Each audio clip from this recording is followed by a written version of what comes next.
Permisi, Assalamualaikum. Selamat pagi, Bu. Pagi, Sus. Baik, sebelumnya perkenalkan saya Fibri, merupakan mahasiswa dari Keperawatan Magelang Poltekkes Semarang yang akan bertugas di sini untuk 1 minggu ke depan.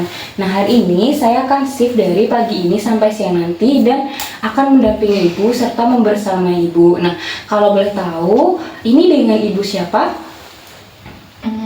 Nazwa, Sus. Oke, Ibu Naswa. Ibu Naswa senang dipanggil siapa? Nana. Oke, Ibu Nana ya. Baik, Ibu Nana, bagaimana nih perasaannya dan kabarnya hari ini, Bu? Apakah tidur Ibu semalam nyenyak? Biasa saja kabarnya. Terus kemarin saya nggak bisa tidur, Sus. Tapi kalau siang saya ngantuk banget, Sus. Oke, berarti akhir-akhir ini sulit tidur ya, Ibu? Apakah akhir-akhir ini Ibu juga sering merasa terganggu dengan pikiran atau dorongan untuk menyakiti diri Ibu sendiri?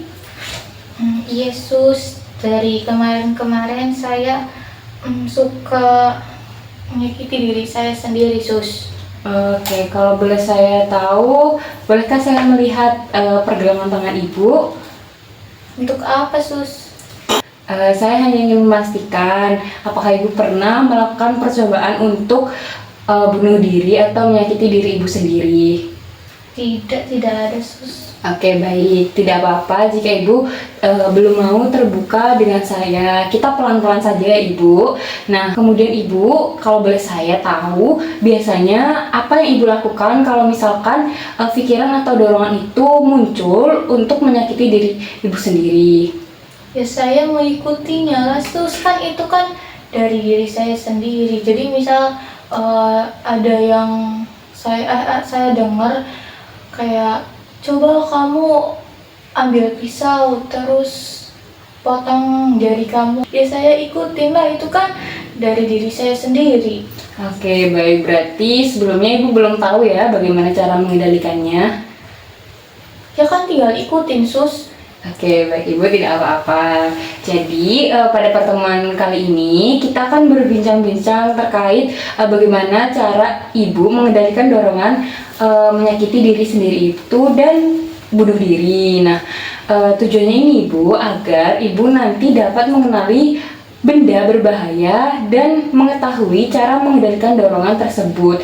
Nah, jadi tujuan kita di sini itu agar kedepannya Ibu tidak lagi melakukan percobaan menyakiti diri sendiri. Seperti itu ya, Ibu. Ya, Sus. Dan untuk waktu pertemuan kali ini mungkin sekitar 15 menit, Bu. Dan tempatnya di sini saja. Apakah Ibu sudah merasa cukup nyaman? Nyaman. Oke, baik Ibu. Jadi hari ini kita akan membahas bagaimana cara membantu Ibu mengenali dan mengendalikan pikiran negatif yang dapat membahayakan diri Ibu. Nah, jadi, kalau yang saya dengar dari Ibu tadi, Ibu ini sudah masuk ke tahap resiko bunuh diri. Nah, kondisi ini merupakan kondisi di mana Ibu memiliki pikiran putus asa, kemudian dorongan untuk menyakiti diri sendiri yang dipengaruhi oleh masalah psikologis, emosional, maupun kesehatan mental yang Ibu alami. Nah, jadi Ibu, tujuan saya di sini melakukan pendampingan kepada Ibu ini untuk mengenali resiko bunuh diri dan membantu Ibu memahami kondisi yang dialami Ibu. Nah, jadi nanti saya bisa mencegah terjadinya tindakan yang tidak diinginkan seperti menyakiti diri sendiri dan juga membantu Ibu untuk meningkatkan kemampuan Ibu dalam mengelola stres Ibu. Nah, Bu, sebelum kita mulai, saya akan memastikan bahwa lingkungan Ibu ini sudah aman dan saya akan mendampingi Ibu agar dapat belajar mengendalikan dorongan untuk menyakiti diri Ibu. Nah, jadi untuk lingkungannya saya pilih yang tenang dan tidak ada suara ya, Ibu. Nah, jadi Ibu, jika ada benda-benda yang dapat membahayakan diri Ibu, sebaiknya Ibu menjauhi dan tidak memegangnya ya, Bu. Nah, bagaimana kalau saya ajarkan untuk mengusir suara-suara tersebut? Apakah Ibu bersedia? Boleh deh, Sus. Oke, berarti sebelumnya itu Ibu melakukan hal tersebut karena adanya dorongan dari suara-suara tersebut kan? Ya, Sus. Dan saya juga banyak masalah, Sus. Oke, baik Ibu.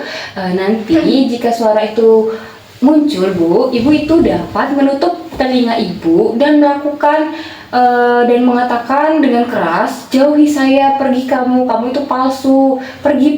Ibu bisa melakukan seperti itu. Nah, saya contohkan ya ibu, misalkan nih ibu mendengar dorongan yang buruk atau jelek, nah ibu bisa tutup telinga ibu, nah terus melakukan, pergi, kamu itu palsu, kamu itu tidak nyata, pergi, kamu itu cuman ingin menyakiti saya, pergi.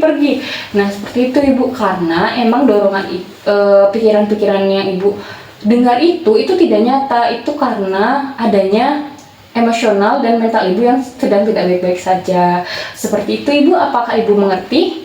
Berarti itu bukan suara hati saya ya Sus? Bukan ibu, jadi itu suara-suara yang tidak nyata yang ibu dengar, dan itu terkait dengan kondisi kesehatan ibu.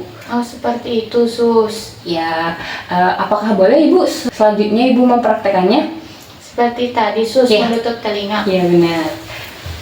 Tutup telinga, setelah Ya. itu jika ada suara-suara, pergi, kamu itu palsu, kamu tidak nyata, pergi. Iya ibu, bagus, seperti itu ya ibu, bagus sekali.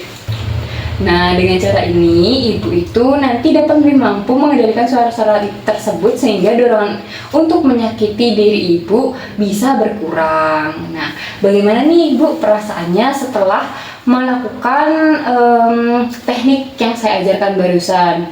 Apakah ibu merasa lebih nyaman? Saya lebih tahu sih Sus, ternyata itu bukan suara hati saya, dan jika saya mendengar suara-suara itu, saya bisa menutup telinga dan ternyata itu suara palsu Sus. Oke, alhamdulillah ibu bisa lebih tahu. Nah, kemudian ibu selanjutnya ibu bisa menyebutkan kira-kira benda apa saja sih ibu yang dapat membahayakan diri ibu? Mungkin ada pisau ya Sus, terus Benar. setelah itu gunting, Benar. setelah itu ada kapak, Benar, ekstrim ya bu. setelah itu ada gergaji Benar ibu. yang dari besi-besi gitu ya Sus ya. Ya benar. Sama kaca ya ibu menghindari memecahkan kaca gitu-gitu. Oh kaca juga berbahaya ya Sus. Ya biasanya ibu kalau menyakiti diri ibu menggunakan apa? Gunakan pisau Sus yang ada di dapur. Oke ibu. Nah kan sekarang ibu sudah tahu nih benda-benda apa saja yang berbahaya. Nah jadi mulai hari ini ibu mengurangi untuk memegang benda-benda tersebut. Seperti itu ya ibu. Iya Sus, baik.